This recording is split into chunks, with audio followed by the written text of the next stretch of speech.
Okay lang yan, tanggap ka na.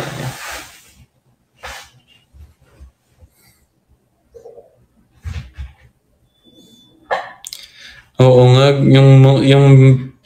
yung massager parang ano yun pang signage na yun ng mga sakit sa katawan Thank you, Gigi sa sorbetes. Thank you, Balakid ni Jello.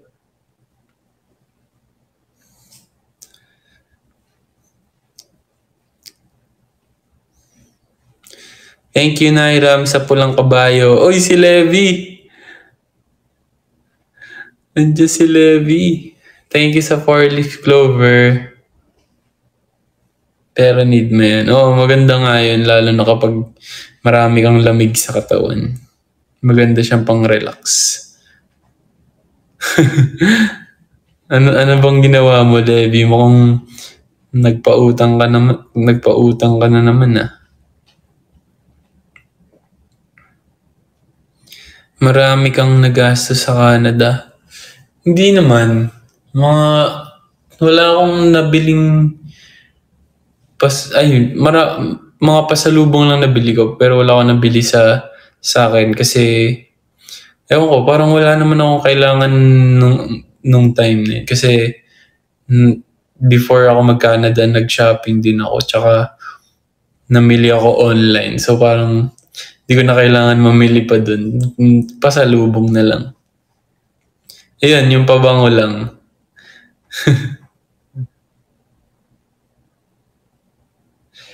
Thank you, Doc, sa Harana sticker. Oo, marami ako nabili ng US. Kaya pahinga na muna sa Canada. Sa next na lang siguro.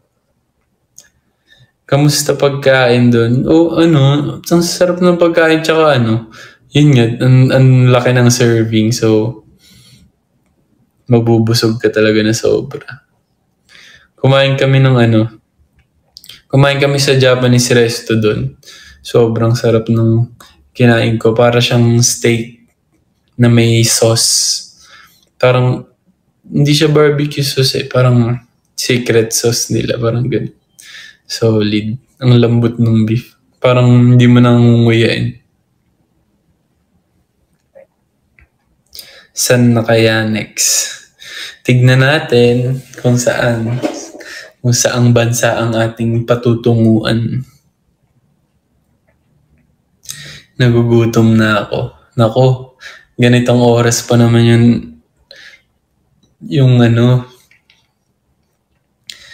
yung craving hour. Good night, Kundiman, para kay JL. Thank you sa pagtambay. Tagal ng 1MX ko ba? Tara na. Oy, alam mo, gusto ko makapunta sa Thailand. Gusto ko matry street foods nila. Tapos, gusto ko matry din yung mga nakikita ko sa TikTok, yung mga pinupuntahan dun. Yung parang night market, ganun. Tapos puro Thai milk tea, Thai coffee. Pati sa Vietnam, gusto ko din matry pagkain. Lalo na yung Vietnamese coffee. Sobrang solid. Natry ko yun sa sa Makati, parang authentic Vietnamese coffee. Solid. As in, Vietnamese talaga yung yung may-ari.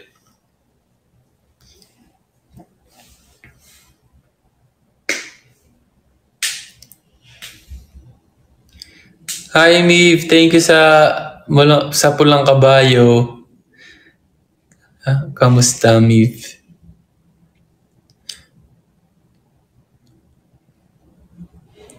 Full-time JL fan na si Dinsun. Wow naman.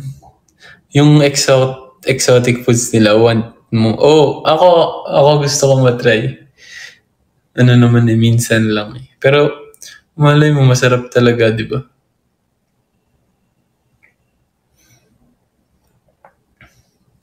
Kakagaling ko lang sa... Oy, thank you!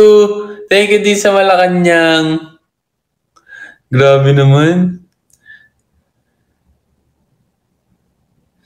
Hindi pa full-time yan. Paano kaya pag full-time na?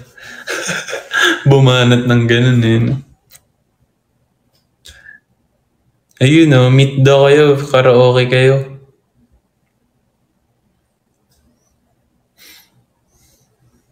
Uwi ako, Pinas, laro tayo. Tara set na natin yan.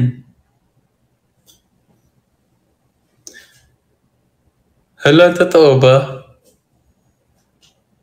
Hindi ka na Team Aces Canada?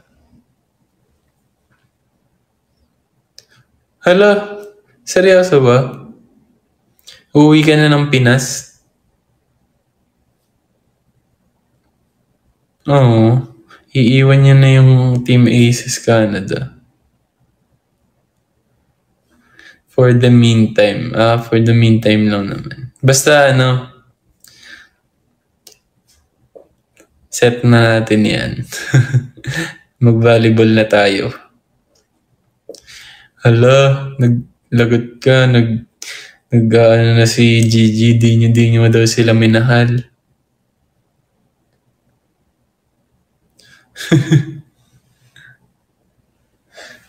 Inaaway mo pa daw sila.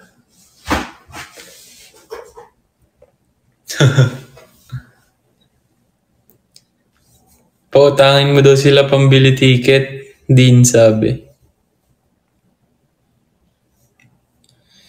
Si Sandy din, uuwi ka din, Sandy, ng Pinas. Ano na to?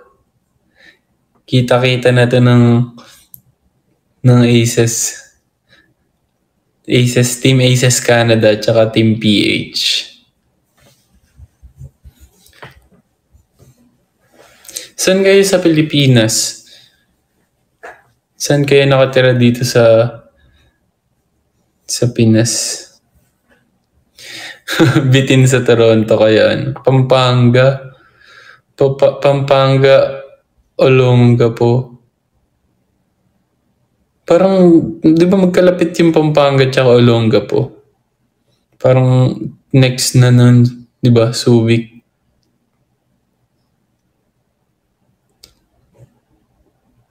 Tas Zambales. Magkakasunod na yun, di ba? South Cotabato, layo. Good luck, Hasman, sa exam niya tomorrow.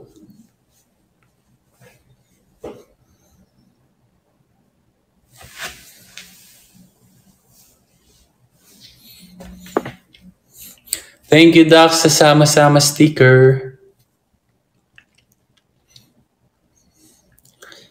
Ikaw, Doc, daw, taga saan ka? Nakapunta ka dun nun Coronadal. Ay, oo, galing pala kami dun. Oo nga pala, taga Laguna. Mga South Peeps.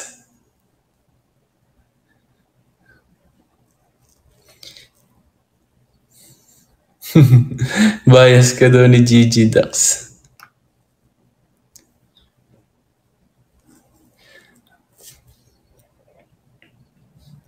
Inaantok ka na ata. Ako ba? Hindi pa ako inaantok. Hindi ko lang talaga maiangat yung energy ko. Pero kung maaga pa baka sumisigaw pa ako ngayon.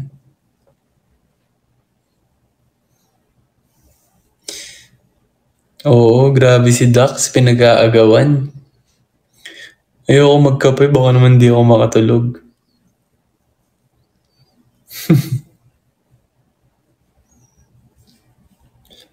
Oo nga. Thank you, teacher. Thank you, Nairam. Gala ko sa teacher mo. Sa talong sticker. Taga Masinloc. Saan yun? Sa ano ba yun? Naging teacher din pala si Nairam. Teacher Nairam, di ba? Sa Zambales. Nakapunta na din kami doon nung nag-mall show.